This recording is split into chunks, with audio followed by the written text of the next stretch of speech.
Hello and welcome, ਸਤਿ ਸ਼੍ਰੀ ਅਕਾਲ ਜੀ। ਮੈਂ ਹਾਂ ਹਰਜੋਤ ਕੌਰ ਤੇ ਤੁਹਾਡਾ ਸਾਰਿਆਂ ਦਾ ਸਵਾਗਤ ਹੈ ਜੀ ਤੁਹਾਡੇ ਆਪਣੇ ਮਨਪਸੰਦ ਇਮੀਗ੍ਰੇਸ਼ਨ ਸ਼ੋ ਉਡਾਰੀ ਵਿਦੇਸ਼ਾਂ ਨੂੰ। ਜੀ ਹਾਂ, ਤੇ ਜਿਵੇਂ ਕਿ ਸਾਡੇ ਕੋਲ ਸਟੂਡੈਂਟਸ ਹਰ ਵਾਰੀ ਆਪਣੇ ਸਵਾਲ ਭੇਜਦੇ ਨੇ, ਅਸੀਂ ਤੁਹਾਡੇ ਸਵਾਲਾਂ ਦੇ ਜਵਾਬ ਲੈ ਕੇ ਆਨੇ ਇੱਕ ਮਾਹਿਰ ਸਲਾਹ ਦੇ ਨਾਲ। ਤੇ ਅੱਜ ਵੀ ਤੁਸੀਂ ਜਿਵੇਂ ਦੇਖ ਪਾ ਰਹੇ ਹੋ, ਅੱਜ ਦਾ ਸ਼ੋ ਸਾਡਾ ਖਾਸ ਹੈ ਕਿਉਂਕਿ ਅਸੀਂ ਅੱਜ ਡਾਇਰੈਕਟ ਆਸਟ੍ਰੇਲੀਆ ਤੋਂ ਸਾਡੇ ਮਾਹਿਰ ਸਾਡੇ ਨਾਲ ਜੁੜੇ ਹੋਏ ਨੇ। ਤੇ ਪਹਿਲਾਂ ਮੈਂ ਤੁਹਾਡੀ ਇੰਟਰੋਡਕਸ਼ਨ ਕਰਵਾਉਣਾ ਚਾਹਾਂਗੀ ਜੋ ਸਾਡੇ ਨਾਲ ਜੁੜੇ ਨੇ। ਸਾਡੇ ਨਾਲ ਲਾਈਨ ਤੇ ਨੇ ਜੀ ਓਮ ਗਲੋਬਲ ਤੋਂ visa expert mister Sumit Khanna ਜੀ। ਬਹੁਤ ਬਹੁਤ ਸਵਾਗਤ ਹੈ ਸਰ, ਸਤਿ ਸ਼੍ਰੀ ਅਕਾਲ। ਸਤਿ ਸ਼੍ਰੀ ਅਕਾਲ ਜੀ ਹਰਜੋਤ ਜੀ, ਤੇ ਸੁਣਨ ਵਾਲੇ ਸਾਰੇ ਸਰੋਤਿਆਂ ਨੂੰ ਸਤਿ ਸ਼੍ਰੀ ਅਕਾਲ ਮੇਰੇ ਵੱਲੋਂ। ਜੀ ਸਰ ਦੇਖੋ, ਆਪਾਂ ਜਦੋਂ ਵੀ ਗੱਲ ਕਰਦੇ ਹਾਂ ਸਟੱਡੀ ਵੀਜ਼ਾ ਦੀ ਤਾਂ ਸਭ ਤੋਂ ਪਹਿਲਾਂ ਸਵਾਲ ਚਾਹੇ ਕੈਨੇਡਾ ਨੂੰ ਲੈ ਕੇ ਆਉਂਦੇ, ਲੇਕਿਨ ਅੱਜ ਦੇ ਟਾਈਮ ਵਿੱਚ ਆਸਟ੍ਰੇਲੀਆ ਨੂੰ ਲੈ ਕੇ ਸਟੂਡੈਂਟਸ ਦੇ ਵਿੱਚ ਬਹੁਤ ਸਾਰੇ ਸਵਾਲ ਨੇ। ਚਾਹੇ ਅਸੀਂ ਕਹਿ ਦਈਏ ਕਿ ਆਸਟ੍ਰੇਲੀਆ ਥੋੜਾ ਸਟ੍ਰਿਕਟ ਹੁੰਦਾ ਜਾ ਰਿਹਾ, ਉਹਦੇ ਪਿੱਛੇ ਕੀ ਰੀਜ਼ਨਸ ਨੇ, ਜਾਂ ਆਪਾਂ ਕਮਿੰਗ ਇਨਟੇਕਸ ਦੀ ਗੱਲ ਕਰ ਲਈਏ ਜਾਂ ਫਰੈਸ਼ ਪ੍ਰੋਫਾਈਲਸ ਦੀ ਗੱਲ ਕਰ ਲਈਏ। ਓਵਰਆਲ ਅਗਰ ਆਪਾਂ ਆਸਟ੍ਰੇਲੀਆ ਨੂੰ ਆਉਂਦੇ ਸਮੇਂ ਵਿੱਚ ਵੇਖ ਰਹੇ ਹੋ ਤਾਂ ਕੀ ਕਹਿਣਾ ਚਾਹੋਗੇ ਉਸ ਨੂੰ ਲੈ ਕੇ ਸਟੂਡੈਂਟਸ ਨੂੰ? ਹਾਂਜੀ ਹਰਜੋਤ ਜੀ, ਇੱਕ ਵਾਰੀ ਥੋੜਾ ਜਿਹਾ ਬੈਕਗਰਾਉਂਡ ਕਵਰ ਕਰ ਲਈਏ ਤੇ ਮੈਂ ਥੋੜਾ ਆਪਣੇ ਬਾਰੇ ਦੱਸਦਾ। ਮੇਰਾ ਨਾਮ ਸੁਮਿਤ ਖੰਨਾ ਹੈ। ਮੈਂ ਆਸਟ੍ਰੇਲੀਆ ਦੇ ਵਿੱਚ ਇੱਕ ਰਜਿਸਟਰਡ ਮਾਈਗ੍ਰੇਸ਼ਨ ਏਜੰਟ ਹੈ, ਜਿਹੜਾ ਕਿ ਜੀ ਮਾਈਗ੍ਰੇਸ਼ਨ ਏਜੰਟਸ ਰਜਿਸਟ੍ਰੇਸ਼ਨ ਅਥਾਰਟੀ ਦੇ ਨਾਲ ਰਜਿਸਟਰਡ ਹੈ। ਇੱਕ ਮਾਈਗ੍ਰੇਸ਼ਨ ਲਾਅ ਕਰਨ ਤੋਂ ਬਾਅਦ ਤੁਸੀਂ ਰਜਿਸਟਰਡ ਮਾਈਗ੍ਰੇਸ਼ਨ ਏਜੰਟ ਬਣਦੇ ਹੋ। ਸਾਡਾ ਕੰਮ ਸਿਰਫ ਜੀ ਸਟੂਡੈਂਟ ਵੀਜ਼ਾਸ ਨਹੀਂ, ਸਾਰੇ visas overall PR, TR, partner, parents, even ਕਿ ਬਿਜ਼ਨਸ ਵੀਜ਼ਾਸ ਨੂੰ ਵੀ ਦੇਖਣਾ ਹੈਗਾ, ਜਿਹੜੇ ਕਿ ਆਪਾਂ ਮੈਲਬਨ ਤੇ ਐਡੀਲੇਡ ਆਫਿਸ ਤੋਂ ਆਸਟ੍ਰੇਲੀਆ ਤੋਂ ਰਨ ਕਰਦੇ ਹਾਂ।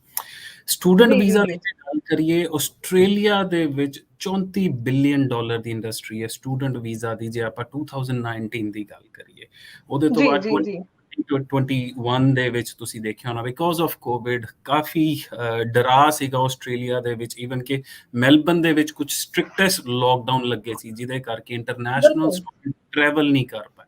ਈਵਨ ਕਿ ਉਹ ਜੀ ਸਟੂਡੈਂਟ ਜੀ ਜਿਹੜੇ ਜੀ। ਸਟੂਡੈਂਟ ਵੀਜ਼ਾ ਹੋਲਡਰ ਸੀਗੇ, ਉਹ ਵੀ ਨਹੀਂ ਟਰੈਵਲ ਕਰ ਪਾਏ। ਹੁਣ ਦੋ ਹੂੰ। ਸਾਲਾਂ ਦਾ ਜਿਹੜਾ ਸਟੂਡੈਂਟਸ ਦਾ ਜਮਾਵੜਾ ਸੀਗਾ, ਜਿਨ੍ਹਾਂ ਕੋ ਵੀਜ਼ਾਸ ਲੱਗੇ ਹੋਏ ਸੀਗੇ, ਉਹ ਸਾਰੇ ਜਦੋਂ ਟਰੈਵਲ ਕੀਤੇ ਆਸਟ੍ਰੇਲੀਆ ਦੇ ਵਿੱਚ, ਤਾਂ ਉਹਨਾਂ ਵਿੱਚੋਂ ਬਹੁਤ ਸਾਰੇ ਸਟੂਡੈਂਟ ਇਹੋ ਜਿਹੇ ਪਾਏ ਗਏ ਜਿਹੜੇ ਕਿ ਫਰਾਡੂਲੈਂਟ ਡਾਕੂਮੈਂਟਸ ਦੇ ਨਾਲ ਆਏ ਸੀ ਜਾਂ ਹੋਰ ਗਲਤ ਕਾਗਜ਼ ਬਿਲਕੁਲ। ਪਰ।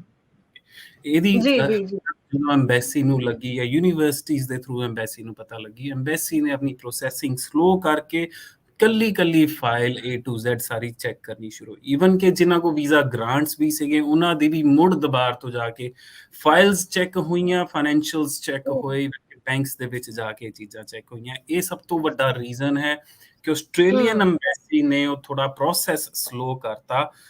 ਬਟ ਇਨ ਹੂੰ। ਟਰਮਸ ਆਫ ਸਟੂਡੈਂਟ ਵੀਜ਼ਾ ਲੈ ਕੇ ਚੱਲੀਏ, ਇੰਡੀਆ ਹਜੇ ਵੀ ਉਸ ਕਤਾਰ 'ਚ ਸਭ ਤੋਂ ਅੱਗੇ ਹੈ ਸਟੂਡੈਂਟ ਵੀਜ਼ਾ ਨੂੰ ਲੈ ਕੇ। ਬਿਲਕੁਲ, ਬਿਲਕੁਲ ਸਹੀ ਤੁਸੀਂ ਗੱਲ ਕਹੀ ਹੈ ਕਿਉਂਕਿ ਕਿਤੇ ਨਾ ਕਿਤੇ ਗਲਤੀਆਂ ਕੁਝ ਅਜਿਹੇ ਸਟੂਡੈਂਟਸ ਜਾਂ ਅਸੀਂ ਕੁਝ ਏਜੰਟਸ ਹੈ ਜੇ ਕਹਿ ਸਕਦੇ ਹਾਂ, ਜੋ ਆਪਣੇ ਫਾਇਦੇ ਲਈ ਸਟੂਡੈਂਟਸ ਦੀ ਪ੍ਰੋਫਾਈਲ ਦੇ ਨਾਲ ਖੇਡ ਜਾਂਦੇ ਨੇ, ਫੇਕ ਡਾਕੂਮੈਂਟਸ ਲਗਵਾ ਜਾਂਦੇ ਨੇ। ਸੋ ਇਸੇ ਕਰਕੇ ਆਪਣੇ ਦਰਸ਼ਕਾਂ ਨੂੰ ਅਸੀਂ ਹਮੇਸ਼ਾ ਇਹੀ ਗੱਲ ਕਹਿੰਦੇ ਆ ਕਿ ਕਦੇ ਵੀ ਫੇਕ ਡਾਕੂਮੈਂਟਸ ਦੇ ਚੱਕਰ ਵਿੱਚ ਨਾ ਪਿਆ ਕਰੋ, ਜੈਨੂਇਨ ਵੇ ਦੇ ਨਾਲ ਹੀ ਅਪਲਾਈ ਕਰਿਆ ਕਰੋ। ਬਾਕੀ ਲਗਾਤਾਰ ਨੰਬਰ ਵੀ ਡਿਸਪਲੇ ਹੋ ਰਿਹਾ ਸਕਰੀਨ ਦੇ ਉੱਪਰ, ਤੁਸੀਂ ਇਸ ਦੇ ਉੱਪਰ ਕਾਲ ਕਰਕੇ ਓਮ ਗਲੋਬਲ ਦੀ ਟੀਮ ਦੇ ਨਾਲ ਆਪਣਾ ਰਾਬਤਾ ਕਾਇਮ ਕਰ ਸਕਦੇ ਹੋ। ਤੁਹਾਨੂੰ ਦੱਸ ਦਈਏ ਕਿ ਜਲੰਧਰ, ਅੰਮ੍ਰਿਤਸਰ, ਬਠਿੰਡਾ ਤੇ ਚੰਡੀਗੜ੍ਹ ਵਿੱਚ ਓਮ ਗਲੋਬਲ ਦੇ ਆਫਿਸ ਨੇ। ਇਸ ਦੇ ਨਾਲ ਹੀ ਆਸਟ੍ਰੇਲੀਆ ਔਰ ਕੈਨੇਡਾ ਵਿੱਚ ਵੀ ਆਫਿਸ ਨੇ।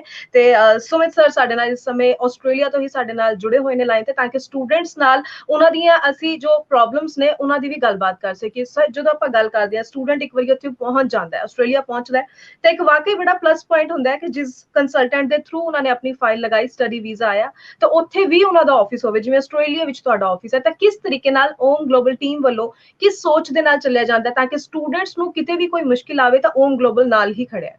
ਜੀ ਦੇਖੋ, ਅਗੇਨ ਜੇ ਆਪਾਂ ਆਸਟ੍ਰੇਲੀਆ ਦੇ ਸਟੂਡੈਂਟ ਵੀਜ਼ਾ ਫਰੇਮਵਰਕ ਦੀ ਗੱਲ ਕਰੀਏ, ਇਹ ਇੱਕ 2 ਸਟੈਪ ਪ੍ਰੋਸੈਸ ਦੇ ਵਿੱਚ ਚੱਲਦਾ ਹੈ। ਫਰਸਟ ਏਮ ਜਿਹੜੇ ਐਪਲੀਕੈਂਟਸ ਇੰਡੀਆ ਤੋਂ ਆਉਂਦੇ ਜਾਂ ਕਿਸੇ ਵੀ ਕੰਟਰੀ ਤੋਂ ਆਉਂਦੇ, ਉਹਨਾਂ ਦਾ ਮੋਟਿਵ ਹੁੰਦਾ ਕਿ ਸਟੂਡੈਂਟ ਵੀਜ਼ਾ ਲੈ ਕੇ ਆਸਟ੍ਰੇਲੀਆ ਪਹੁੰਚਣਾ। ਜਦੋਂ ਤੁਸੀਂ ਜੀ ਇੱਕ ਵਾਰੀ ਸਟੂਡੈਂਟ ਵੀਜ਼ਾ ਲੈ ਕੇ ਆਸਟ੍ਰੇਲੀਆ ਆ ਜਾਂਦੇ ਹੋ, ਤੁਹਾਡਾ ਮੋਟਿਵ ਬਣ ਜਾਂਦਾ ਹੈ ਪੀਆਰ ਦੇਖਣਾ, ਉਹ ਕੋਰਸ ਦੇਖਣਾ ਜਿਹਦੇ ਚ ਪਰਮਨੈਂਟ ਰੈਜ਼ੀਡੈਂਸੀ ਹੋਵੇ, ਉਹ ਕੋਰਸ ਜੀ ਦੇਖਣਾ ਜਿਹਦੇ ਵਿੱਚ ਉਹਨਾਂ ਨੂੰ ਵਰਕ ਪਰਮਿਟ ਮਿਲਦਾ ਹੋਵੇ। ਐਂਡ ਆਫ ਦਾ ਡੇ, ਹੂੰ ਜੇ ਤੁਸੀਂ ਇਨਵੈਸਟਮੈਂਟ ਕਰਕੇ ਆਸਟ੍ਰੇਲੀਆ ਆਉਂਦੇ ਹੋ, ਤੁਹਾਡਾ ਕੋਰਸ ਕੀ ਉਹ ਪੀਆਰ ਲਿਸਟ ਦੇ ਵਿੱਚ ਹੈ, ਕੀ ਉਹ ਹਾਈਲੀ ਇਨ ਡਿਮਾਂਡ ਸਕਿੱਲ ਹੈਗਾ, ਕੀ ਤੁਸੀਂ ਆਪਣੀ ਜੀ ਫੀਲਡ ਵਿੱਚ ਕੰਮ ਕਰਦੇ ਹੋ, ਜੇ ਕਰਦੇ ਹੋ ਉਸ ਫੀਲਡ ਦੇ ਵਿੱਚ ਤੁਹਾਡਾ ਪੇ ਸਟਰਕਚਰ ਕੀ ਹੈ, ਕੀ ਉਹ ਜੀ ਜੀ ਕੋਰਸ 2 ਸਾਲ ਦਾ ਕੋਰਸ ਜਿਹਦੇ ਤੇ ਤੁਸੀਂ $50,000 ਤੱਕ ਦੀ ਇਨਵੈਸਟਮੈਂਟ ਕਰਦੇ ਹੋ, ਉਹ ਅੱਗੇ ਜਾ ਕੇ ਤੁਹਾਡੇ ਪਰਮਾਨੈਂਟ ਪਾਥਵੇ ਦੇ ਰਸਤੇ ਖੋਲਦਾ ਹੈ ਕਿ ਨਹੀਂ ਖੋਲਦਾ। ਇਸ ਤੋਂ ਇਲਾਵਾ ਬਿਲਕੁਲ ਜੋ ਜੀ ਸਟੂਡੈਂਟ ਨਵਾਂ ਆਉਂਦਾ ਹੈ, ਬਹੁਤ ਵਾਰ ਇਹ ਹੁੰਦਾ ਹੈ ਏਜੰਟਸ ਤੋਂ ਉਹਨਾਂ ਨੂੰ ਆਪਣੇ ਡਾਕੂਮੈਂਟਸ ਨਹੀਂ ਮਿਲਦੇ, ਕਿਉਂਕਿ ਉਹਨਾਂ ਨੂੰ ਕੋਈ ਆਈਡੀਆ ਨਹੀਂ ਹੁੰਦਾ ਕਿਹੜੇ ਡਾਕੂਮੈਂਟਸ ਲੱਗੇ। ਫਿਰ ਜੀ ਜੀ ਆਸਟ੍ਰੇਲੀਆ ਜੀ ਆ ਕੇ ਆਪਣੀ ਅਕੋਮੋਡੇਸ਼ਨ ਦੇਖਣੀ, ਆਪਣਾ ਕੰਮ ਦੇਖਣਾ, ਓਮ ਗਲੋਬਲ ਦੀ ਟੀਮ ਆਸਟ੍ਰੇਲੀਆ ਦੇ ਵਿੱਚ ਮੈਲਬਨ ਦੇ ਵਿੱਚ ਜੇ ਆਪਾਂ ਖਾਸ ਕਰ ਗੱਲ ਕਰੀਏ ਪਿਛਲੇ 12 ਸਾਲਾਂ ਤੋਂ ਹੈ ਤੇ ਇਹਨਾਂ ਸਟੂਡੈਂਟਸ ਨੂੰ ਆਪਾਂ ਹੈਲਪ ਕਰਦੇ ਹਾਂ ਨਾ ਕਿ ਠੀਕ ਹੈ। ਸਟੂਡੈਂਟ ਇੰਡੀਆ ਤੋਂ ਇੱਥੇ ਪਹੁੰਚ ਕੇ ਉਹਨਾਂ ਦਾ ਕੋਰਸ ਚੇਂਜ ਟੀਆਰ ਪੇਰੈਂਟਸ ਦਾ ਵੀਜ਼ਾ ਉਹਨਾਂ ਦੇ ਸਿਬਲਿੰਗਸ ਦਾ ਟੂਰਿਸਟ ਵੀਜ਼ਾ ਤੇ ਅੱਗੇ ਜਾ ਕੇ ਜਦੋਂ ਵਿਆਹ ਕਰਾਉਂਦੇ ਪਾਰਟਨਰ ਵੀਜ਼ਾ ਸਪਾਊਸ ਵੀਜ਼ਾ ਤੇ ਬਹੁਤ ਸਾਰੀਆਂ ਚੀਜ਼ਾਂ ਹੈਗੀਆਂ ਜਿਹੜੀਆਂ ਸਰਵਿਸਿਜ਼ ਇਹਨਾਂ ਸਟੂਡੈਂਟਸ ਨੂੰ ਇੱਥੇ ਆ ਕੇ ਮਿਲਦੀਆਂ ਜੀ, ਜੀ, ਜੀ, ਬਿਲਕੁਲ ਵਾਕਈ ਇੱਕ ਬਹੁਤ ਹੀ ਪੋਜ਼ਿਟਿਵ ਪੁਆਇੰਟ ਅਸੀਂ ਮੰਨ ਸਕਦੇ ਹਾਂ। ਪੇਰੈਂਟਸ ਦੇ ਮਨ ਵਿੱਚ ਵੀ ਕਿਤੇ ਨਾ ਕਿਤੇ ਇਸ ਚੀਜ਼ ਦਾ ਜ਼ਰੂਰ ਹੁੰਦਾ ਹੈ ਕਿ ਜਿਸ ਕੰਪਨੀ ਥਰੂ ਅਸੀਂ ਆਪਣੇ ਬੱਚੇ ਨੂੰ ਵਿਦੇਸ਼ ਭੇਜ ਰਹੇ ਹਾਂ, ਉਹ ਬਾਹਰ ਜਾਣ ਤੋਂ ਜਦੋਂ ਵਿਦੇਸ਼ ਪਹੁੰਚ ਜਾਂਦਾ ਬੱਚਾ, ਉੱਥੇ ਵੀ ਉਸਦੀ ਸਾਰ ਲੈਣ ਵਾਲਾ ਕੋਈ ਹੋਵੇ। ਤੇ ਵਾਕਈ ਓਮ ਗਲੋਬਲ ਵੱਲੋਂ ਜੋ ਲਗਾਤਾਰ ਸਟੂਡੈਂਟਸ ਦੇ ਹਿੱਤ ਦੇ ਲਈ ਕਈ ਕਦਮ ਚੱਕੇ ਜਾ ਰਹੇ ਨੇ। ਸੋ ਆਸਟ੍ਰੇਲੀਆ ਔਰ ਕੈਨੇਡਾ ਵਿੱਚ ਵੀ ਆਫਿਸਿਸ ਨੇ ਤੇ ਨਾਲ ਦੀ ਨਾਲ ਆਪਣੇ ਦਰਸ਼ਕਾਂ ਨੂੰ ਦੱਸ ਦਈਏ ਕਿ ਓਮ ਗਲੋਬਲ ਵੱਲੋਂ 9, 10 ਅਤੇ 11 ਮਈ ਨੂੰ ਜੋ ਹੈ ਸੈਮੀਨਾਰ ਖਾਸ ਤੌਰ ਤੇ ਕਰਵਾਇਆ ਜਾ ਰਿਹਾ ਹੈ। 9 ਮਈ ਨੂੰ ਅੰਮ੍ਰਿਤਸਰ, 10 ਮਈ ਨੂੰ ਜਲੰਧਰ ਅਤੇ 11 ਮਈ ਨੂੰ ਚੰਡੀਗੜ੍ਹ ਵਿੱਚ ਸੈਮੀਨਾਰ ਹੋਣ ਜਾ ਰਿਹਾ ਹੈ। ਤੇ ਸਰ ਇਸ ਦੇ ਬਾਰੇ ਵੀ ਜ਼ਰੂਰ ਜਾਣਨਾ ਚਾਹਾਂਗੇ ਕਿ ਇਹ ਸੈਮੀਨਾਰ ਦੇ ਵਿੱਚ ਕੀ ਖਾਸ ਰਹਿਣ ਵਾਲਾ ਹੈ, ਕੌਣ-ਕੌਣ ਇੱਥੇ ਪਹੁੰਚ ਰਿਹਾ ਹੈ, ਤਾਂ ਕਿ ਸਟੂਡੈਂਟਸ ਜਿਹੜੇ ਵੀ ਸਾਡਾ ਸ਼ੋਅ ਵੇਖ ਰਹੇ ਨੇ ਉਹ ਸਾਰੀ ਜਾਣਕਾਰੀ ਸਮਝ ਸਕਣ ਤੇ ਇਸ ਸੈਮੀਨਾਰ ਦਾ ਹਿੱਸਾ ਬਣ ਸਕਣ। ਹਾਂਜੀ ਦੇਖੋ ਇਹ ਸੈਮੀਨਾਰ ਦਾ ਸਭ ਤੋਂ ਵੱਡਾ ਮੇਨ ਰੀਜ਼ਨ ਇਹ ਹੈ ਸਟੂਡੈਂਟ ਵੀਜ਼ਾ ਨੂੰ ਲੈ ਕੇ ਰੀਜ਼ਨ ਸਟੂਡੈਂਟ ਵੀਜ਼ਾ ਕਿਉਂਕਿ ਅੱਜ ਕੱਲ ਦੀ ਜਿਹੜੀ ਪੰਜਾਬ ਦੀ ਜਾਂ ਹਰਿਆਣੇ ਦੀ ਨਵੀਂ ਜਨਰੇਸ਼ਨ ਹੈ 12th ਪਾਸ ਆਊਟ ਹੋਣ ਤੋਂ ਬਾਅਦ ਜਾਂ ਬੈਚਲਰਸ ਕਰਨ ਤੋਂ ਬਾਅਦ ਆਸਟ੍ਰੇਲੀਆ ਨੂੰ ਆਪਣੀ ਹਾਇਰ ਐਜੂਕੇਸ਼ਨ ਲਈ ਪਹਿਲੀ ਪ੍ਰੈਫਰੈਂਸ ਮੰਗਦੀ ਆਸਟ੍ਰੇਲੀਆ ਅੱਜ ਤੋਂ ਬਹੁਤ ਸਾਲਾਂ ਤੋਂ ਪਹਿਲੀ ਪ੍ਰੈਫਰੈਂਸ ਰਿਹਾ ਉਹਦਾ ਸਭ ਤੋਂ ਵੱਡਾ ਰੀਜ਼ਨ ਆਸਟ੍ਰੇਲੀਆ ਦਾ ਪੂਰੇ ਵਰਲਡ ਦੇ ਵਿੱਚ ਇਹੋ ਜਿਹੀ ਜਗ੍ਹਾ ਤੇ ਸਿਚੁਏਟਡ ਹੋਣਾ ਜਿੱਥੇ ਆਲਮੋਸਟ ਸਾਰੀ ਰਿਸੋਰਸਿਸ ਫੈਸਿਲਿਟੀਜ਼ ਹੈ ਪਲੱਸ ਪੇ ਸਟਰਕਚਰ ਬਹੁਤ ਜ਼ਿਆਦਾ ਹੈ ਐਸ ਕੰਪੇਅਰ ਟੂ ਬਾਕੀ ਕੰਟਰੀਜ਼ ਸਟੂਡੈਂਟ ਲੈ ਕੇ ਇੱਕ ਮਿਥ ਹੈ ਆਪਣੇ ਪੰਜਾਬ ਦੇ ਵਿੱਚ ਕਿ ਸਟੂਡੈਂਟ ਵੀਜ਼ਾ ਆਸਟ੍ਰੇਲੀਆ ਦਾ ਨਹੀਂ ਆਉਂਦਾ ਠੀਕ ਹੈ ਜੇ ਤੁਸੀਂ 2021 ਪਾਸ ਆਊਟ ਹੋ ਜਾਂ ਬਹੁਤ ਵਾਰ ਇੱਕ ਵਿਆਹੇ ਕਪਲ ਨੂੰ ਇਹ ਕਹਿ ਕੇ ਆਸਟ੍ਰੇਲੀਆ ਭੇਜਿਆ ਜਾਂਦਾ ਇੱਕ ਸਿੰਗਲ ਐਪਲੀਕੈਂਟ ਬਣਾ ਕੇ ਆਸਟ੍ਰੇਲੀਆ ਭੇਜਿਆ ਜਾਂਦਾ ਕਿ ਸਪਾਊਸ ਦਾ ਵੀਜ਼ਾ ਨਹੀਂ ਆਉਂਦਾ ਉਹ ਜਦੋਂ ਇੱਥੇ ਆਉਂਦੇ ਫਿਰ ਸਟਰਗਲ ਕਰਦੇ ਆਪਣੇ ਡਿਪੈਂਡੈਂਟ ਨੂੰ ਆਪਣੇ ਸਪਾਊਸ ਨੂੰ ਇੱਥੇ ਲਿਆਉਂਦੇ ਜਾਂ ਇੱਕ ਮਿਥ ਕਿ ਤੁਹਾਡਾ ਜੀਟੀਈ ਕ੍ਰਾਈਟੇਰੀਆ ਮੀਟ ਨਹੀਂ ਹੁੰਦਾ ਤੁਹਾਨੂੰ ਯੂਨੀਵਰਸਿਟੀ ਨੇ ਨਹੀਂ ਕਲੀਅਰ ਕੀਤਾ ਤੁਸੀਂ ਟ੍ਰੇਡ ਕੋਰਸ ਦੇ ਵਿੱਚ ਜਾਓ ਜਾਂ ਤੁਸੀਂ ਇੱਕ ਵੈਟ ਲੈਵਲ ਦੇ ਕੋਰਸ ਦੇ ਵਿੱਚ ਜਾਓ ਬਹੁਤ ਸਾਰੀਆਂ ਜਿਹੜੀਆਂ ਮੈਂ ਰੋਜ਼ ਸੁਣਨਾ ਵੱਖ-ਵੱਖ ਨਿਊਜ਼ ਚੈਨਲ ਦੇ ਥਰੂ ਜਾਂ ਏਜੰਟਸ ਦੇ ਥਰੂ ਇਹ ਮਾਰਕੀਟ ਦੇ ਵਿੱਚ ਆਉਂਦੀ ਹੈ ਬਟ ਸਟੂਡੈਂਟਸ ਨੂੰ ਜਾਂ ਐਪਲੀਕੈਂਟਸ ਨੂੰ ਜਾਂ ਉਹਨਾਂ ਦੇ ਮਾਪਿਆਂ ਨੂੰ ਇਹ ਕਲੈਰਿਟੀ ਨਹੀਂ ਹੈਗੀ ਕਿ ਸਟੂਡੈਂਟ ਵੀਜ਼ਾ ਚੱਲਦਾ ਕਿੱਦਾਂ ਆਸਟ੍ਰੇਲੀਆ ਦਾ ਜਿੱਦਾਂ ਕਿ ਆਪਾਂ ਸ਼ੋਅ ਮੈਂਸ਼ਨ ਕੀਤਾ ਕਿ ਆਸਟ੍ਰੇਲੀਆ ਸਟ੍ਰਿਕਟ ਹੋਇਆ ਆਸਟ੍ਰੇਲੀਆ ਸਟ੍ਰਿਕਟ ਨਹੀਂ ਹੋਇਆ ਆਸਟ੍ਰੇਲੀਆ ਦਾ ਕ੍ਰਾਈਟੇਰੀਆ ਸਟੂਡੈਂਟ ਵੀਜ਼ਾ ਦਾ ਹਮੇਸ਼ਾ ਹੀ ਉਹ ਰਿਹਾ ਬਟ ਆਸਟ੍ਰੇਲੀਆ ਜੈਨੂਇਨ ਸਟੂਡੈਂਟ ਚਾਹੁੰਦਾ ਆਸਟ੍ਰੇਲੀਆ ਚਾਹੁੰਦਾ ਹੈ ਕਿ ਐਕਚੁਅਲ ਜੋ ਤੁਹਾਡੇ ਡਾਕੂਮੈਂਟ ਹੋਣ ਤੁਹਾਡੇ ਫਾਈਨੈਂਸ਼ੀਅਲਸ ਹੋਣ ਹਰ ਇੱਕ ਸਟੂਡੈਂਟ ਦਾ ਕਿਸੇ ਨਾ ਕਿਸੇ ਇਨਟੇਕ ਲਈ ਜਾਂ ਕਿਸੇ ਨਾ ਕਿਸੇ ਯੂਨੀਵਰਸਿਟੀ ਜਾਂ ਕਿਸੇ ਨਾ ਕਿਸੇ ਕੋਰਸ ਲਈ ਕ੍ਰਾਈਟੇਰੀਆ ਮੀਟ ਹੁੰਦਾ ਇਹ ਸਟੂਡੈਂਟਸ ਲਈ ਤੇ ਉਹਨਾਂ ਦੇ ਮਾਪਿਆਂ ਲਈ ਸਮਝਣਾ ਬਹੁਤ ਇੰਪੋਰਟੈਂਟ ਹੈ ਤੇ ਇਸੇ ਕਰਕੇ ਸਾਡੀ ਨਾ ਕਿ ਸਿਰਫ ਇੰਡੀਆ ਦੀ ਟੀਮ ਸਾਡੇ ਮੈਲਬਨ ਤੇ ਐਡੀਲੇਡ ਤੋਂ ਗਲੋਬਲ ਦੀ ਟੀਮ ਵੀ ਨਾਲ ਸਾਡੇ ਆ ਰਹੀ ਜੀ, ਜੀ, ਜੀ, ਜੀ, ਜੀ, ਬਿਲਕੁਲ ਇੱਕ ਬਹੁਤ ਹੀ ਸਹੀ ਪੁਆਇੰਟ ਤੁਸੀਂ ਗੱਲ ਕੀਤੀ ਹੈ ਜੋ ਕਿ ਦਰਸ਼ਕਾਂ ਨੂੰ ਸਟੂਡੈਂਟਸ ਨੂੰ ਪੇਰੈਂਟਸ ਨੂੰ ਸਭ ਨੂੰ ਸਮਝਣਾ ਬਹੁਤ ਜ਼ਰੂਰੀ ਹੈ ਕਿ ਅਸੀਂ ਬਹੁਤ ਜਲਦੀ ਕਹਿ ਦਿੰਦੇ ਹਾਂ ਕਿ ਕੋਈ ਵੀ ਕੰਟਰੀ ਸਟ੍ਰਿਕਟ ਹੋ ਗਈ ਹੈ ਐਕਚੁਅਲ ਉਹਦੇ ਪਿੱਛੇ ਰੀਜ਼ਨ ਅਸੀਂ ਖੁਦ ਹੀ ਹੁੰਦੇ ਹਾਂ ਸਾਨੂੰ ਹੁੰਦਾ ਕਿ ਫੇਕ ਡਾਕੂਮੈਂਟਸ ਲਗਾ ਕੇ ਜਿਵੇਂ ਮਰਜ਼ੀ ਸਾਡੀ ਪ੍ਰੋਫਾਈਲ ਸ਼ਾਇਦ ਐਲੀਜੀਬਲ ਹੋ ਜਾਏਗੀ ਔਰ ਅਸੀਂ ਜੋ ਹੈ ਸਟੱਡੀ ਵੀਜ਼ਾ ਲਗਵਾ ਕੇ ਪਹੁੰਚ ਜਾਵਾਂਗੇ ਸੋ ਹਰ ਵਾਰ ਦੀ ਤਰ੍ਹਾਂ ਇਸ ਵਾਰ ਵੀ ਅਸੀਂ ਸ਼ੋਅ ਦੇ ਵਿੱਚ ਇਹੀ ਮੈਸੇਜ ਦੇਣਾ ਚਾਹੁੰਦੇ ਹਾਂ ਕਿ ਸਟੂਡੈਂਟਸ ਜੋ ਹੈ ਇਹਨਾਂ ਚੀਜ਼ਾਂ ਤੋਂ ਬਿਲਕੁਲ ਜੋ ਹੈ ਧਿਆਨ ਰੱਖਿਆ ਕਰੋ ਫੇਕ ਡਾਕੂਮੈਂਟਸ ਲਗਾਉਣ ਦੇ ਨਾਲ ਤੁਹਾਡੀ ਪ੍ਰੋਫਾਈਲ ਸਟਰੋਂਗ ਨਹੀਂ ਹੋਏਗੀ ਬਲਕਿ ਰਿਫਿਊਜ਼ਲ ਦੇ ਚਾਂਸਸ ਵੱਧ ਜਾਂਦੇ ਨੇ ਸੋ ਜੈਨੂਇਨ ਕੰਸਲਟੈਂਟ ਦੀ ਸਲਾਹ ਦੇ ਨਾਲ ਹੀ ਜੈਨੂਇਨ ਡਾਕੂਮੈਂਟਸ ਦੇ ਨਾਲ ਅੱਗੇ ਵਧਿਆ ਕਰੋ ਸਰ ਹੋਰ ਅੱਗੇ ਇੱਥੇ ਜਾਣਦੇ ਹਾਂ ਓਮ ਗਲੋਬਲ ਬਾਰੇ ਮੈਂ ਹੋ ਜਾਣਨਾ ਚਾਹੂੰਗੀ ਜਿਵੇਂ ਤੁਸੀਂ ਕਿਹਾ ਕਿ ਸਟੱਡੀ ਵੀਜ਼ਾ ਦੇ ਨਾਲ ਪੇਰੈਂਟਸ ਦਾ ਸਪਾਊਸ ਦਾ ਵੀਜ਼ਾ ਵੀ ਤੁਸੀਂ ਤੁਹਾਡੀ ਕੰਪਨੀ ਵੱਲੋਂ ਡੀਲ ਕੀਤਾ ਜਾਂਦਾ ਹੋਰ ਵੀ ਕਿਹੜੀ ਸਰਵਿਸਿਜ਼ ਨੇ ਜਿਸ ਦੇ ਉੱਪਰ ਕੰਮ ਕਰਦੀ ਹੈ ਓਮ ਗਲੋਬਲ ਦੀ ਟੀਮ ਤਾਂ ਕਿ ਸਾਰੇ ਦਰਸ਼ਕ ਪੂਰਾ ਡਿਟੇਲ ਵਿੱਚ ਜਾਣ ਸਕਣ ਜੀ ਦੇਖੋ ਸਟੂਡੈਂਟ ਵੀਜ਼ਾ ਮੈਂ ਇਸ ਲਈ ਕਵਰ ਕੀਤਾ ਕਿ ਜ਼ਿਆਦਾਤਰ ਸਾਡੀ ਜੀ ਯੰਗ ਜਨਰੇਸ਼ਨ ਹੈ ਸਟੂਡੈਂਟ ਵੀਜ਼ਾ ਦੇ ਥਰੂ ਆਉਂਦੀ ਹੈ ਇੱਥੇ ਆਉਣ ਤੋਂ ਬਾਅਦ ਇੱਕ ਸਕਿਲਡ ਮਾਈਗ੍ਰੇਸ਼ਨ ਦਾ ਪਾਥਵੇ ਖੁੱਲਦਾ ਸਕਿਲਡ ਕਹੀਏ ਤੇ ਅਲੱਗ-ਅਲੱਗ ਸਟੱਡੀਜ਼ ਜਿਹੜੀ ਉਹਨਾਂ ਨੇ ਕੀਤੀ ਮੰਨ ਲਓ ਜਿਹੜਾ ਇੱਥੇ ਆ ਕੇ ਕਾਰਪੈਂਟਰੀ ਕਰ ਦੋ ਇੱਕ ਕਾਰਪੈਂਟਰ ਬਣ ਕੇ ਇੱਕ ਸਕਿਲਡ ਮਾਈਗ੍ਰੇਸ਼ਨ ਪਾਥਵੇ ਦੇ ਥਰੂ ਆਪਣੀ ਪੀਆਰ ਲੈਂਦਾ ਸੇਮ ਵਿਦ ਆਈਟੀ ਪ੍ਰੋਫੈਸ਼ਨਲ ਜਾਂ ਨਰਸਿਸ ਜਾਂ ਇਹਨਾਂ ਸਾਰੇ ਪ੍ਰੋਫੈਸ਼ਨਲਸ ਲਈ ਹੁਣ ਬਹੁਤ ਇੱਕ ਹੋਰ ਮਿਥ ਆਸਟ੍ਰੇਲੀਆ ਦੇ ਵਿੱਚ ਜਾਂ ਕਹਿ ਲਓ ਇੰਡੀਆ ਦੇ ਵਿੱਚ ਚੱਲਦੀ ਹੈ ਕਿ ਜੇ ਤੁਸੀਂ ਇੱਥੇ ਸਟੂਡੈਂਟ ਹੋ ਤੁਹਾਡੇ ਪੇਰੈਂਟਸ ਨਹੀਂ ਇੱਥੇ ਆ ਸਕਦੇ ਪੇਰੈਂਟਸ ਨੂੰ ਵਿਜ਼ਿਟਰ ਵੀਜ਼ਾ ਤੇ ਬੁਲਾ ਸਕਦੇ ਹੋ ਆਪਣੇ ਸਿਬਲਿੰਗਸ ਨੂੰ ਤੁਸੀਂ ਵਿਜ਼ਿਟਰ ਵੀਜ਼ਾ ਤੇ ਬੁਲਾ ਸਕਦੇ ਹੋ ਜੇ ਉਹ ਪੜ੍ਹਾਈ ਕਰਨ ਨਹੀਂ ਆਣਾ ਚਾਹੁੰਦੇ ਤੁਹਾਨੂੰ ਮਿਲਣ ਆਣਾ ਚਾਹੁੰਦੇ ਇਹਦੇ ਤੋਂ ਇਲਾਵਾ ਜੀ। ਸਪਾਊਸ ਨੂੰ, ਜੇ ਤੁਹਾਡੀ ਮੈਰਿਜ ਹੋਈ ਹੈ, ਕੋਈ ਇਹੋ ਜਿਹੀ ਰਿਕੁਆਇਰਮੈਂਟ ਨਹੀਂ ਹੈ ਕਿ ਮੈਰਿਜ 3 ਮਹੀਨੇ ਜਾਂ 6 ਮਹੀਨੇ ਪੁਰਾਣੀ ਹੋਣੀ ਚਾਹੀਦੀ। ਕੋਈ ਇਦਾਂ ਦੀ ਜੀ, requirement, as long as you are married ਤੇ ਤੁਸੀਂ ਉਹ ਪ੍ਰੂਵ ਕਰਦੇ ਹੋ ਥਰੂ ਅ ਮੈਰਿਜ ਸਰਟੀਫਿਕੇਟ ਜਾਂ ਡੀ ਫੈਕਟੋ ਰਿਲੇਸ਼ਨਸ਼ਿਪ ਦੇ ਥਰੂ ਵੀ ਜੀ, ਤੁਸੀਂ ਸਪਾਊਸ ਵੀਜ਼ਾ ਅਪਲਾਈ ਕਰ ਸਕਦੇ ਹੋ। ਇਹ ਤੋਂ ਇਲਾਵਾ ਜੀ, ਜੀ, ਪੇਰੈਂਟ ਪਰਮਾਨੈਂਟ ਪਾਥਵੇ ਵੀਜ਼ਾਸ ਬਣਦੇ ਆ, ਜਾਂ ਪਾਰਟਨਰ ਵੀਜ਼ਾਸ ਕਹਿ ਲਓ। ਜੇ ਤੁਹਾਡਾ ਸਪਾਊਸ ਹਸਬੈਂਡ ਜਾਂ ਵਾਈਫ ਇੱਥੇ ਪੱਕਾ ਹੈ ਤਾਂ ਤੁਸੀਂ ਪੱਕੇ ਤੌਰ ਤੇ ਆਉਣਾ ਚਾਹੁੰਦੇ ਹੋ।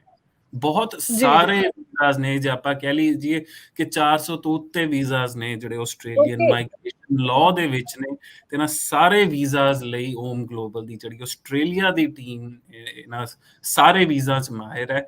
ਤੇ ਕਿਉਂਕਿ ਸਟੂਡੈਂਟ ਜਦੋਂ ਇੱਥੇ ਆਉਂਦਾ, ਇਹਨਾਂ ਲਈ ਅਲੱਗ ਪਾਥਵੇਜ਼ ਲੱਭ ਕੇ ਇਹਨਾਂ ਨੂੰ ਪਰਮਾਨੈਂਟ ਰੈਜ਼ੀਡੈਂਸੀ ਦਵਾਈ ਜਾਂਦੀ ਹੈ।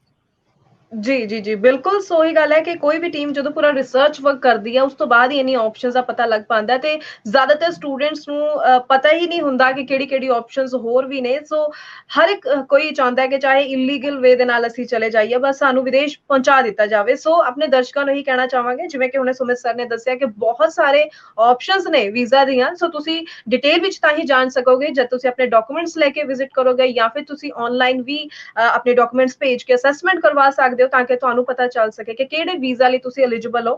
ਅੱਗੋਂ ਗੱਲ ਕਰੀਏ ਤਾਂ ਅਗਰ ਅਸੀਂ ਆਸਟ੍ਰੇਲੀਆ ਦੇ ਸਟੱਡੀ ਵੀਜ਼ਾ ਦੀ ਤਾਂ ਗੱਲ ਕਰ ਲੈਨੇ, ਪਰ ਸਾਡੇ ਕੋਲ ਕਈ ਐਸੇ ਸਟੂਡੈਂਟਸ ਦਾ ਸਵਾਲ ਆਉਂਦਾ, ਉਹ ਹਮੇਸ਼ਾ ਇਹ ਕਹਿੰਦੇ ਨੇ ਕਿ ਸਟੱਡੀ ਵੀਜ਼ਾ ਤਾਂ ਲੱਗ ਜਾਂਦਾ, ਲੇਕਿਨ ਪੀਆਰ ਵਿੱਚ ਆ ਕੇ ਬਹੁਤ ਸਾਰੀ ਦਿੱਕਤ ਆਸਟ੍ਰੇਲੀਆ ਵਿੱਚ ਫੇਸ ਕਰਨੀ ਪੈਂਦੀ ਹੈ, ਤੇ ਜਿਸ ਕਰਕੇ ਸਟੂਡੈਂਟ ਆਸਟ੍ਰੇਲੀਆ ਅਪਲਾਈ ਕਰਨ ਵੇਲੇ ਦੋ ਵਾਰੀ ਸੋਚਦਾ ਜ਼ਰੂਰ ਹੈ ਕਿ ਕੱਲ ਨੂੰ ਪੀਆਰ ਸਾਡੀ ਹੋ ਸਕੇਗੀ ਕਿ ਨਹੀਂ। ਜੀ, ਸੋ ਜੀ ਇਹ ਚੀਜ਼ਾਂ ਨਾ ਆਪਾਂ ਰੋਜ਼ ਦੇਖ ਰਹੇ ਹਾਂ ਤੇ ਬਹੁਤ ਸਾਲਾਂ ਤੋਂ ਦੇਖਦੇ ਆ ਰਹੇ। ਸਾਡੇ ਇਹੋ ਬਿਲਕੁਲ। ਜਿਹੇ ਵੀ ਕਲਾਇੰਟ ਨੇ ਜਾਂ ਇਹੋ ਜਿਹੇ ਵੀ ਨਵੇਂ ਆ ਕੇ ਸਾਨੂੰ ਲੋਕ ਮਿਲਦੇ ਨੇ ਜਿਹੜੇ ਪਿਛਲੇ 10 ਸਾਲਾਂ ਤੋਂ ਇੱਥੇ ਨੇ, ਪਰ ਉਹ 10 ਸਾਲਾਂ ਦੇ ਵਿੱਚ ਕੀ ਕੀਤਾ? 10 ਸਾਲਾਂ ਦੇ ਵਿੱਚ ਹੂੰ, ਉਹਨਾਂ ਨੇ 6 ਕਾਲਜ ਚੇਂਜ ਕੀਤੇ। ਪੜ੍ਹਾਈ ਦੇ ਨਾਮ ਤੇ ਹੂੰ, ਉਹਨਾਂ ਨੇ ਕੁਝ ਨਹੀਂ ਕੀਤਾ। ਪੈਸੇ ਦੇ ਨਾਮ ਤੇ ਹਾਂਜੀ ਉਹਨਾਂ ਨੇ ਬਹੁਤ ਕੰਮ ਕੀਤਾ ਜੀ, ਬਹੁਤ ਪੈਸੇ ਕਮਾਏ ਆ, ਬਿਕੋਜ਼ ਉਹ ਉਹਨਾਂ ਦਾ ਮੋਟਿਵ ਰਿਹਾ। ਜੀ, ਜਦੋਂ ਜੀ, ਸਟੂਡੈਂਟ ਇੱਥੇ ਆਪਣਾ ਮੋਟਿਵ ਕਲੀਅਰ ਕਰਕੇ ਆਏਗਾ ਨਾ ਕਿ ਮੇਰਾ ਮੋਟਿਵ ਪੜ੍ਹਾਈ ਕਰਨਾ ਤੇ ਪੜ੍ਹਾਈ ਕਰਕੇ ਪੀਆਰ ਲੈਣਾ ਹੈ, ਜਾਂ ਮੇਰਾ ਹੂੰ, ਮੋਟਿਵ ਸ਼ਾਰਟ ਟਰਮ ਹੈ ਕਿ ਇੱਕ ਜ਼ਿਆਦਾ ਘੰਟੇ ਲਗਾ ਕੇ ਐਕਸਟਰਾ ਪੈਸੇ ਕਮਾਉਣਾ ਹੈ, ਜਦੋਂ ਜੀ, ਜੀ, ਤੁਹਾਡਾ ਇਹ ਜੀ, ਮੋਟਿਵ ਕਲੀਅਰ ਹੋਏਗਾ, ਉਦੋਂ ਹੀ ਪੀਆਰ ਬਣੇਗੀ।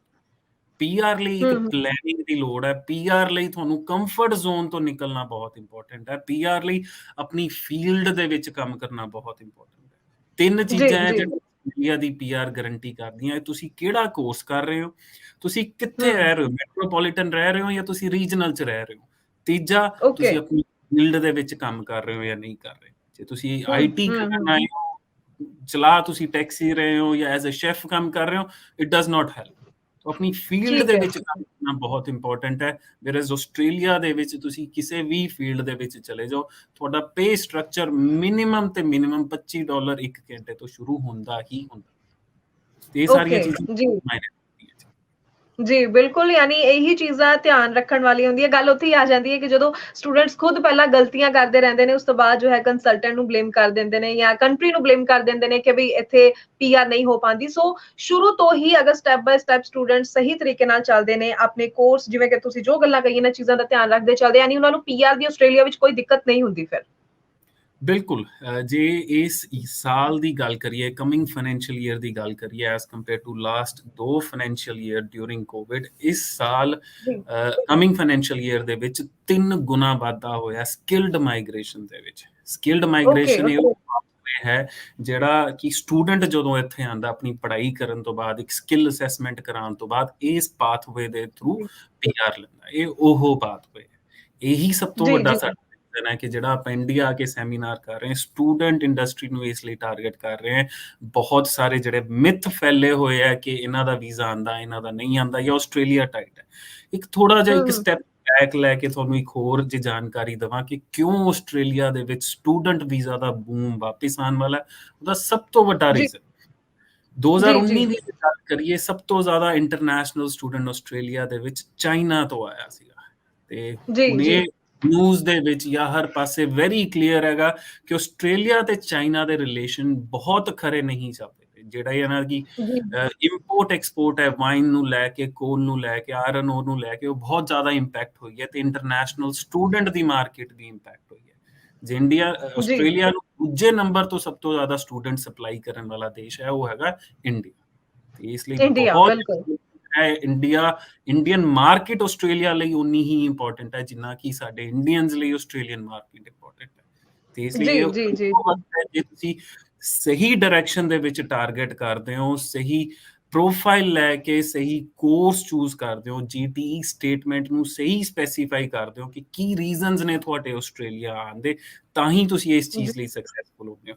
ਇੱਕ ਚੀਜ਼ ਹੋਰ ਕਲੀਅਰ ਕਰਦਾ, ਸਟੂਡੈਂਟ ਵੀਜ਼ਾ ਅਪਲਾਈ ਕਰਨਾ ਸਾਡਾ ਮੋਟਿਵ ਨਹੀਂ ਹੁੰਦਾ, ਸਾਡਾ ਮੋਟਿਵ ਸਟੂਡੈਂਟ ਵੀਜ਼ਾ ਲੈ ਕੇ ਆਉਣਾ ਹੈ। ਠੀਕ ਹੈ, ਜੇ ਬਿਲਕੁਲ ਗੂਗਲ ਜੀ ਪੜ੍ਹ ਕੇ, ਇੰਟਰਨੈਟ ਤੋਂ ਪੜ੍ਹ ਕੇ ਜਾਂ ਕਿਸੇ ਸੋਸ਼ਲ ਮੀਡੀਆ ਤੋਂ ਪੜ੍ਹ ਕੇ ਕੋਈ ਸਟੂਡੈਂਟ ਵੀਜ਼ਾ ਅਪਲਾਈ ਕਰ ਸਕਦਾ ਤੇ ਲੈ ਸਕਦਾ ਤੇ ਗਨੀਮਤ ਹੈ। ਠੀਕ ਹੈ, ਬਟ ਇਹ 100 ਵਿੱਚੋਂ ਹੋ ਸਕਦਾ 5 ਲੈ ਲੈਣ, 2 ਲੈ ਲੈਣ, 3 ਲੈ ਲੈਣ। ਓਮ ਜੀ ਗਲੋਬਲ ਜੀ ਜੀ ਜਦੋਂ ਸਟੂਡੈਂਟ ਵੀਜ਼ਾ ਤੇ ਕੰਮ ਕਰਦੀ ਹੈ, ਕਿਸੇ ਵੀ ਵੀਜ਼ਾ ਤੇ ਕੰਮ ਕਰਦੀ ਹੈ, ਉਹ ਵੀਜ਼ੇ ਦੇ ਕ੍ਰਾਈਟੇਰੀਆ ਦੇ ਅਕੋਰਡਿੰਗ ਕੰਮ ਕਰਦੀ ਹੈ, ਉਸ ਲੈਜਿਸਲੇਸ਼ਨ ਰੈਗੂਲੇਸ਼ਨਸ ਦੇ ਅਕੋਰਡਿੰਗਲੀ ਕੰਮ ਕਰਦੀ ਕਿ ਕੀ ਰਿਕੁਆਇਰਮੈਂਟ ਹੈ, ਉਹਦੇ ਅਕੋਰਡਿੰਗਲੀ ਤੁਹਾਡੀ ਫਾਈਲ ਅਸੈਸ ਹੋ ਕੇ ਅਪਲਾਈ ਹੁੰਦੀ ਹੈ। ਜੀ, ਜੀ, जी, जी, बिल्कुल क्योंकि वाक़ई बिल्कुल सही तुसी गल कही है और सही कंसल्टेंट हमेशा ही सलाह देगा कि जिथे जिस प्रोफाइल दी एलिजिबिलिटी है उत्थे ही अप्लाई करना चाहिदा है क्योंकि स्टूडेंट ज़्यादातर रिस्क लैण लई तैयार हो जांदे ने लेकिन रिस्क लैण तो बाद जो कहंदे ने कि साडा टाइम वेस्ट होया, साडे पैसे वेस्ट हो गए। सो बहुत ज़रूरी इस शो दे ज़रिए ही कहना चाहुंदी हां कि तुसी अपनी एलिजिबिलिटी वेखण तो बाद ही वीज़ा लई अप्लाई करया करो। बाकी लगातार नंबर भी डिस्प्ले हो रहा अपने दर्शकों ਨੂੰ ਕਹਿਣਾ ਚਾਹਾਂਗੇ ਕਿ ਤੁਸੀਂ ਨੰਬਰ ਤੇ ਕਾਲ ਕਰਕੇ ਓਮ ਗਲੋਬਲ ਦੀ ਟੀਮ ਦੇ ਨਾਲ ਰਾਬਤਾ ਕਾਇਮ ਕਰ ਸਕਦੇ ਹੋ। ਚਾਹੇ ਕਿ ਤੁਸੀਂ ਸੈਮੀਨਾਰ ਬਾਰੇ ਕੁਝ ਹੋਰ ਡਿਟੇਲਸ ਜਾਣਨਾ ਚਾਹੁੰਦੇ ਹੋ ਤਾਂ ਉਸ ਦੇ ਬਾਰੇ ਵੀ ਡਿਟੇਲ ਪੁੱਛ ਸਕਦੇ ਹੋ। ਬਾਕੀ ਸਕਰੋਲ ਦੇ ਵਿੱਚ ਵੀ ਡਿਟੇਲ ਬਾਰੇ ਪੂਰੀ ਜਾਣਕਾਰੀ ਤੁਹਾਨੂੰ ਮਿਲ ਰਹੀ ਹੈ, ਤੁਸੀਂ ਵੇਖ ਸਕਦੇ ਹੋ ਕਿ ਕਿਹੜੀ ਜਗ੍ਹਾ ਤੁਸੀਂ ਕਦੋਂ ਪਹੁੰਚ ਸਕਦੇ ਹੋ। ਬਾਕੀ ਜਲੰਧਰ, ਅੰਮ੍ਰਿਤਸਰ, ਬਠਿੰਡਾ ਅਤੇ ਚੰਡੀਗੜ੍ਹ ਵਿੱਚ ਇਹਨਾਂ ਦੇ ਆਫਿਸ ਨੇ, ਜਿੱਥੇ ਤੁਹਾਨੂੰ ਨੇੜੇ ਲੱਗੇ ਕਦੀ ਵੀ ਆਪਣੇ ਡਾਕੂਮੈਂਟਸ ਲੈ ਕੇ ਜ਼ਰੂਰ ਵਿਜ਼ਿਟ ਕਰੋ। ਗੱਲ ਆਪਾਂ ਚਲੋ ਆਸਟ੍ਰੇਲੀਆ ਦੀ ਡਿਟੇਲ ਵਿੱਚ ਕਰ ਰਹੇ ਹਾਂ, ਪਰ ਨਾਲ ਦੀ ਨਾਲ ਇੱਕ ਸਵਾਲ ਇਹ ਆ ਜਾਂਦਾ ਕਿ ਹੁਣ ਪ੍ਰੋਸੈਸਿੰਗ ਟਾਈਮ ਬਹੁਤ ਜ਼ਿਆਦਾ ਚੱਲ ਰਿਹਾ। ਸਟੂਡੈਂਟਸ ਦੇ ਮਨ ਵਿੱਚ ਇਹ ਵੀ ਡਾਊਟ ਰਹਿੰਦਾ ਕਿ ਅਸੀਂ ਅਪਲਾਈ ਕਰਦੇ ਹਾਂ ਤਾਂ ਸਾਨੂੰ ਹੋਰ ਨਾਲ-ਨਾਲ ਕਿੰਨੀ ਕੁ ਥਾਂ ਤੇ ਅਪਲਾਈ ਹੋਰ ਕਰ ਲੈਣਾ ਚਾਹੀਦਾ ਤਾਂ ਕਿ ਇੱਕ ਥਾਂ ਤੋਂ ਅਗਰ ਗੱਲ ਨਹੀਂ ਬਣਦੀ ਤਾਂ ਦੂਸਰੇ ਪਾਸੇ ਫਾਈਲ ਲੱਗੀ ਦਾ ਫਾਇਦਾ ਹੋ ਜਾਏ।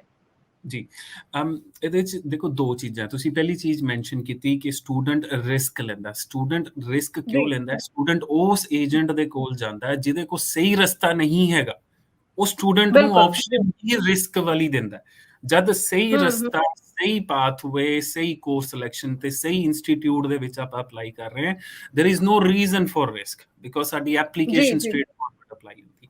ਇਨ ਟਰਮਸ ਜੀ ਆਫ ਜੀ ਟਾਈਮ ਬਹੁਤ ਜ਼ਿਆਦਾ ਹੂੰ ਬੈਕਲੌਗ ਚੱਲ ਰਿਹਾ ਸੀ ਡਿਪਾਰਟਮੈਂਟ ਦੇ ਕੋਲ, ਇਸ ਲਈ ਆਲਮੋਸਟ ਕਹਿ ਲਓ ਕਿ ਵਿੱਚ ਜੇ 3 ਹਫ਼ਤੇ ਲਈ ਪ੍ਰੋਸੈਸਿੰਗ ਨਾ ਵਰਗੀ ਹੋਈ ਤੇ ਇਸ ਕਰੰਟ ਜੀ ਟਾਈਮ ਹਾਇਰ ਐਜੂਕੇਸ਼ਨ ਜਾਂ ਕਿਸੇ ਲੈਵਲ 1 ਦੀ ਯੂਨੀਵਰਸਿਟੀ ਦੀ ਗੱਲ ਕਰੀਏ, ਆਲਮੋਸਟ 2 ਮਹੀਨਿਆਂ ਦੇ ਵਿੱਚ ਰਿਜ਼ਲਟ ਆ ਰਹੇ। ਠੀਕ ਹੈ, ਜੀ ਜੀ ਦੂਸਰੀ ਆਪਸ਼ਨ ਜਾਂ ਬੈਕਅਪ ਆਪਸ਼ਨ ਉਹ ਲੈ ਕੇ ਚੱਲਦਾ ਜਿਹਨੂੰ ਪਤਾ ਕਿ ਉਹਨਾਂ ਦੀ ਪਹਿਲੀ ਆਪਸ਼ਨ ਰਿਸਕ ਵਾਲੀ ਹੈ। ਇਹ ਓਕੇ ਨਾ ਜੀ ਸਿਨਾਰੀਓਜ਼ ਦੇ ਵਿੱਚ ਏਜੰਟ ਸੈਕਿੰਡ ਆਪਸ਼ਨ ਜਾਂ ਬੈਕਅਪ ਆਪਸ਼ਨ ਜਾਂ ਦੂਜੀ ਜਗ੍ਹਾ ਹੋਰ ਅਪਲਾਈ ਕਰ ਦੋ। ਦੂਜੀ ਜਗ੍ਹਾ ਹੂੰ ਤੁਸੀਂ ਉਦੋਂ ਅਪਲਾਈ ਕਰਦੇ ਹੋ ਜਦੋਂ ਤੁਸੀਂ ਅਨਸ਼ੋਰ ਹੋ ਕਿ ਤੁਹਾਡੀ ਪਹਿਲੀ ਟਰਾਈ ਚੱਲਣੀ ਹੈ ਕਿ ਨਹੀਂ ਚੱਲਣੀ। ਇਹ ਜੀ ਉਹ ਕਰ ਰਹੇ ਆ ਕਿ ਟਰਾਈ ਕਰ ਰਹੇ ਨੇ ਐਪਲੀਕੇਸ਼ਨਸ ਤੇ ਕਿ ਹਾਂਜੀ ਆਪਾਂ ਇੱਥੇ ਟਰਾਈ ਕਰ ਲੈਨੇ, ਜੇ ਨਹੀਂ ਚੱਲੀ ਤੇ ਸਹੀ ਆ ਰਹੀ ਗੱਲ ਜੀ ਹੈ। ਦੂਜੀ। ਸਟੂਡੈਂਟ ਨੂੰ ਲੱਗਦਾ ਕਿ ਉਹਨਾਂ ਦੀ ਵੱਖ-ਵੱਖ ਥਾਂ ਤੇ ਅਪਲਾਈ ਕਰਕੇ ਉਹਨਾਂ ਦੇ ਚਾਂਸਸ ਵੱਧਦੇ ਨੇ, ਉਹਨਾਂ ਦੇ ਚਾਂਸਸ ਹੂੰ ਬਲਕਿ ਘਟਦੇ ਨੇ ਜਦੋਂ ਅਲੱਗ-ਅਲੱਗ ਜਗ੍ਹਾ ਤੇ ਅਪਲਾਈ ਕੀਤਾ ਜਾਂਦਾ, ਕਿਉਂਕਿ ਜਿਹੜੇ ਜੀ ਸਿਸਟਮ ਦੇ ਵਿੱਚ ਇਹਨਾਂ ਦੀ ਸੀਓਜ਼ ਨਿਕਲਦੀਆਂ ਉੱਥੇ ਸਾਰੀ ਵਿਜ਼ਿਬਿਲਿਟੀ ਡਿਪਾਰਟਮੈਂਟ ਨੂੰ ਹੁੰਦੀ ਕਿ ਕਿਹੜੇ-ਕਿਹੜੇ ਕੋਰਸ 'ਚ ਤੁਸੀਂ ਅਪਲਾਈ ਕਰਦੇ ਹੋ, ਕਿਹੜੇ-ਕਿਹੜੇ ਏਜੰਟ ਦੇ ਥਰੂ ਅਪਲਾਈ ਕਰਦੇ ਹੋ ਤੇ ਕਿਹੜੀ-ਕਿਹੜੀ ਸੀਓਜ਼ ਤੁਹਾਡੀਆਂ ਨਿਕਲਦੀਆਂ। ਤੇ ਇਸ ਲਈ ਓਕੇ ਬਹੁਤ ਜੀ ਇੰਪੋਰਟੈਂਟ ਹੈ ਸਹੀ ਦਿਸ਼ਾ ਦੇ ਵਿੱਚ ਜਾਣਾ। ਜੇ ਤੁਸੀਂ ਸਹੀ ਡਾਇਰੈਕਸ਼ਨ ਦੇ ਵਿੱਚ ਅਪਲਾਈ ਕਰ ਰਹੇ ਹੋ, ਤੁਹਾਨੂੰ ਮਲਟੀਪਲ ਜਗ੍ਹਾ ਤੇ ਅਪਲਾਈ ਕਰਨ ਦੀ ਲੋੜ ਹੀ ਨਹੀਂ ਪਏਗੀ। ਜੀ, ਜੀ, ਜੀ, ਬਿਲਕੁਲ ਸਹੀ ਕਿਹਾ ਤੁਸੀਂ। ਤਾਂ ਇੱਥੇ ਮੈਂ ਚਾਹੂੰਗੀ ਕਿ ਉਹਨਾਂ ਦਰਸ਼ਕਾਂ ਨੂੰ, ਖਾਸ ਤੌਰ ਤੇ ਸਟੂਡੈਂਟਸ ਨੂੰ ਇਹ ਵੀ ਜਾਣਕਾਰੀ ਕਲੀਅਰ ਕਰੀਏ ਕਿ ਕੀ ਐਲੀਜੀਬਿਲਿਟੀ ਹੈ, ਕਿਸ ਤਰ੍ਹਾਂ ਦੀ ਪ੍ਰੋਫਾਈਲ ਨੂੰ ਆਸਟ੍ਰੇਲੀਆ ਲਈ ਅਪਲਾਈ ਕਰਨਾ ਚਾਹੀਦਾ ਹੈ ਕਿ ਉਹ ਸਮਝਣ ਕਿ ਯੈਸ ਅਪਲਾਈ ਕਰ ਰਹੇ ਨੇ ਤਾਂ ਉਹਨਾਂ ਦਾ ਸਟੱਡੀ ਵੀਜ਼ਾ ਵੀ ਲੱਗੇਗਾ, ਕੋਈ ਡਾਊਟ ਵਾਲੀ ਗੱਲ ਨਹੀਂ ਹੈ। ਐਲੀਜੀਬਿਲਿਟੀ ਬਾਰੇ ਥੋੜਾ ਕਲੀਅਰ ਕਰ ਦੇਣਾ, ਚਾਹੇ ਆਇਲਸ ਦੀ ਆਪਾਂ ਗੱਲ ਕਰੀਏ, ਚਾਹੇ ਗੈਪ ਦੀ ਗੱਲ ਕਰ ਲਈਏ, ਚਾਹੇ ਕਿ ਉਹਨਾਂ ਦੀ ਕੁਆਲੀਫਿਕੇਸ਼ਨ ਦੀ ਗੱਲ ਕਰ ਲਈਏ। ਜੀ, ਦੇਖੋ ਜੀ ਆਸਟ੍ਰੇਲੀਆ ਹਮੇਸ਼ਾ ਤੋਂ ਹੀ GTE criteria, genuine temporary entrant criteria Australia ਦੇ ਵਿੱਚ ਲਾਗੂ ਹੁੰਦਾ ਹੈ। ਕੋਈ ਨਵੀਂ ਚੀਜ਼ ਜੀ ਨਹੀਂ ਹੈ, ਕੋਈ ਹਊਆ ਨਹੀਂ ਹੈਗਾ ਕਿ ਜੀਟੀ ਲੱਗ ਗਿਆ, ਜੀਟੀ ਦੇ ਬੇਸਿਸ ਤੇ ਮੇਰੀ ਕਲੀਅਰ ਨਹੀਂ ਹੋਈ, ਮੈਂ ਜੀਟੀ ਨਹੀਂ ਮੀਟ ਕੀਤਾ। ਹੋ ਸਕਦਾ ਮੇਰੇ ਲਈ ਇੱਕ ਸਟੂਡੈਂਟ ਜੈਨੂਇਨ ਟੈਂਪਰੇਰੀ ਐਂਟਰੈਂਟ ਹੈ, ਹੋ ਸਕਦਾ ਤੁਹਾਡੇ ਲਈ ਨਹੀਂ ਹੈ। ਇਹੀ ਚੀਜ਼ ਡਿਫਰੈਂਟ ਕੇਸ ਆਫਿਸਰਸ ਲਈ ਚੱਲਦੀ। ਓਮ ਜੀ ਜੀ ਗਲੋਬਲ ਜਦੋਂ ਤੁਹਾਡੀ ਐਪਲੀਕੇਸ਼ਨ ਅਪਲਾਈ ਕਰਦਾ ਸਟੂਡੈਂਟ ਵੀਜ਼ੇ ਦੀ, ਉਹਦੇ ਨਾਲ ਇੱਕ ਸਬਮਿਸ਼ਨ ਵੀ ਜਾਂਦੀ ਹੈ ਓਮ ਗਲੋਬਲ ਵੱਲੋਂ, ਜਿਹਦੇ ਵਿੱਚ ਇਹ ਕਲੈਰੀਫਾਈ ਹੁੰਦਾ ਕਿ ਕਿਉਂ ਇਹ ਸਟੂਡੈਂਟ ਜੀਟੀਈ ਕ੍ਰਾਈਟੇਰੀਆ ਮੀਟ ਕਰਦਾ, ਕਿਹੜੇ ਕਲੌਜ਼ ਨੇ ਓਕੇ ਜੀਟੀਈ ਕ੍ਰਾਈਟੇਰੀਆ ਦੇ, ਉਹ ਕਲੌਜ਼ ਕਿੱਦਾਂ ਮੀਟ ਕਰਦਾ। ਇਹ ਸਭ ਤੋਂ ਇੰਪੋਰਟੈਂਟ ਓਕੇ। ਚੀਜ਼।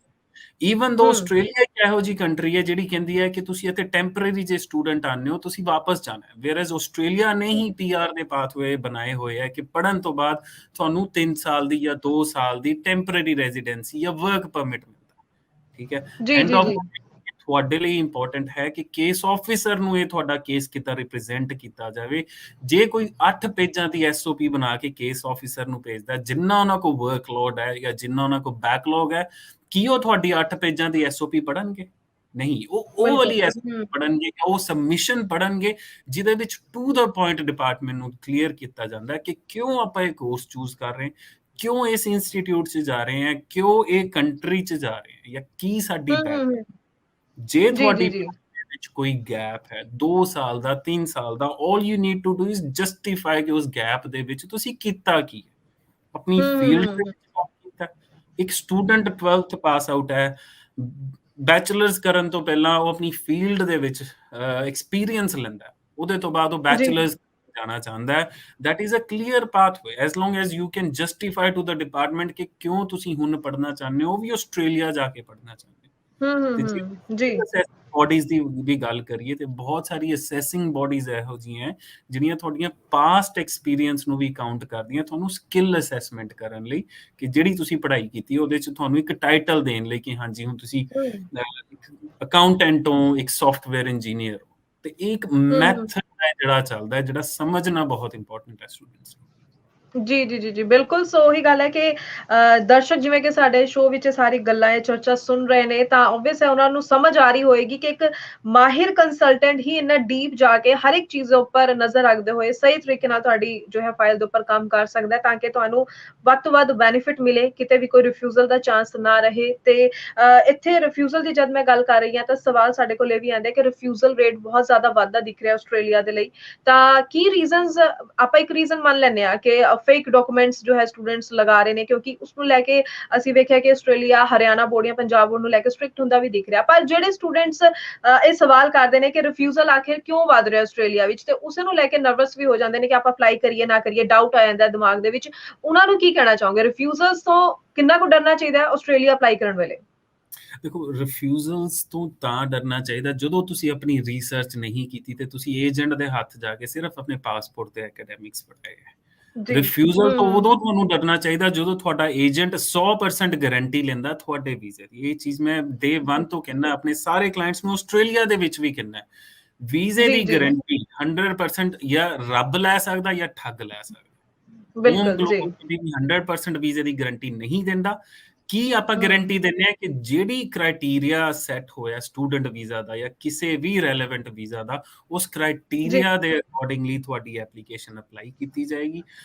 ओम ग्लोबल कितना ਵੱਖ ਹੈ ਬਾਕੀ ਕੰਪਨੀਆਂ ਕੋ, ਓਮ ਗਲੋਬਲ ਕੋ 15 ਸਾਲ ਦਾ ਐਕਸਪੀਰੀਅੰਸ ਹੈ ਆਸਟ੍ਰੇਲੀਆ ਦੇ ਵਿੱਚ ਸਟੂਡੈਂਟ ਵੀਜ਼ਾਸ ਦਾ, ਪਲੱਸ ਓਮ ਗਲੋਬਲ ਆਸਟ੍ਰੇਲੀਆ ਦੇ ਵਿੱਚ ਰਹਿ ਕੇ ਇੱਕ ਰਜਿਸਟਰਡ ਮਾਈਗ੍ਰੇਸ਼ਨ ਏਜੰਟ ਕੰਮ ਕਰਦੇ। ਇੱਕ ਰਜਿਸਟਰਡ ਮਾਈਗ੍ਰੇਸ਼ਨ ਏਜੰਟ ਬਣਨ ਲਈ ਵੀ ਤੁਹਾਨੂੰ ਮਾਈਗ੍ਰੇਸ਼ਨ ਲਾਅ ਦੀ ਸਾਰੀ ਜਾਣਕਾਰੀ ਹੋਣੀ ਚਾਹੀਦੀ ਹੈ, ਉਹਦੇ ਤੋਂ ਬਾਅਦ ਏਰੀਆ ਅੰਡਰਸਟੈਂਡ ਕਰ। ਬਹੁਤ ਸਾਰੇ ਨਵੇਂ ਏਜੰਟਸ ਹੈ ਜਿਹੜੇ ਮਾਰਕੀਟ ਦੇ ਵਿੱਚ ਆਉਂਦੇ। ਐਜ਼ ਆਈ ਸੈਡ, ਗੂਗਲ ਤੇ ਇਨਫੋਰਮੇਸ਼ਨ ਅਵੇਲੇਬਲ ਹੈ। ਜੇ ਤੁਸੀਂ ਸਿਰਫ ਵੀਜ਼ਾ ਅਪਲਾਈ ਕਰ ਰਹੇ ਹੋ ਬਿਨਾ ਕ੍ਰਾਈਟੇਰੀਆ ਜਾਣੇ ਜਾਂ ਬਿਨਾ ਐਸਓਪੀ ਨੂੰ ਕਲੈਰੀਫਾਈ ਕੀਤੇ ਕਿ ਕੀ ਰੀਜ਼ਨ ਹੈ ਤੁਹਾਨੂੰ ਸਟੂਡੈਂਟ ਵੀਜ਼ਾ ਮਿਲਣਾ ਚਾਹੀਦਾ ਜਾਂ ਗਲਤ ਕੋਰਸ ਦੇ ਵਿੱਚ ਅਪਲਾਈ ਹੁੰਦਾ ਹੈ, ਉਦੋਂ ਇਹ ਰਿਫਿਊਜ਼ਲਸ ਬਹੁਤ ਜ਼ਿਆਦਾ ਆਉਂਦੀ। ਤੇ ਇੱਕ ਫਰਾਡੂਲੈਂਟ ਡਾਕੂਮੈਂਟਸ ਦੀ ਹੋਰ ਇੱਕ ਤੁਹਾਨੂੰ ਗੱਲ ਲੈ ਕੇ ਦੱਸੀਏ ਕਿ ਇਹਦਾ ਸਿਰਫ ਇੰਪੈਕਟ ਇੰਡੀਆ ਦੇ ਵਿੱਚ ਹੀ ਨਹੀਂ ਹੈ। ਜੇ ਤੁਹਾਡਾ ਵੀਜ਼ਾ ਮੰਨ ਲਓ ਆ ਵੀ ਜਾਂਦਾ ਇਹਨਾਂ ਡਾਕੂਮੈਂਟਸ ਦੇ ਉੱਤੇ, there are provisions ਤੇ ਡਿਪਾਰਟਮੈਂਟ ਕੋ ਇੰਨੇ ਅਥਾਰਟੀ ਹੈ ਕਿ ਆਸਟ੍ਰੇਲੀਆ ਦੇ ਵਿੱਚ ਆ ਕੇ ਵੀ ਤੁਹਾਡਾ ਇਹ ਵੀਜ਼ਾ ਕੈਂਸਲ ਹੋ ਸਕਦਾ ਹੈ। ਜੀ, ਤੇ ਬਹੁਤ ਵਧੀਆ ਲੱਗਿਆ ਕਿ ਤੁਸੀਂ ਅੱਜ ਸਾਡੇ ਨਾਲ ਆਸਟ੍ਰੇਲੀਆ ਤੋਂ ਖਾਸ ਤੌਰ ਤੇ ਟਾਈਮ ਕੱਢ ਕੇ ਸਾਡੇ ਸ਼ੋਅ ਨਾਲ ਵਿੱਚ ਜੁੜੇ ਹੋ, ਸਾਡੇ ਦਰਸ਼ਕਾਂ ਨੂੰ ਖਾਸ ਜਾਣਕਾਰੀ ਦਿੱਤੀ। ਹਲਕੇ ਗੱਲਾਂ ਸਵਾਲ ਬਹੁਤ ਸਾਰੀਆਂ, ਚਲੋ ਅਸੀਂ ਨੈਕਸਟ ਸ਼ੋਅ ਵਿੱਚ ਫਿਰ ਜੁੜਾਂਗੇ ਤੁਹਾਡੇ ਨਾਲ ਤੇ ਜਾਣਕਾਰੀ ਹੋਰ ਦਰਸ਼ਕਾਂ ਨਾਲ ਸਾਂਝੀ ਕਰਾਂਗੇ।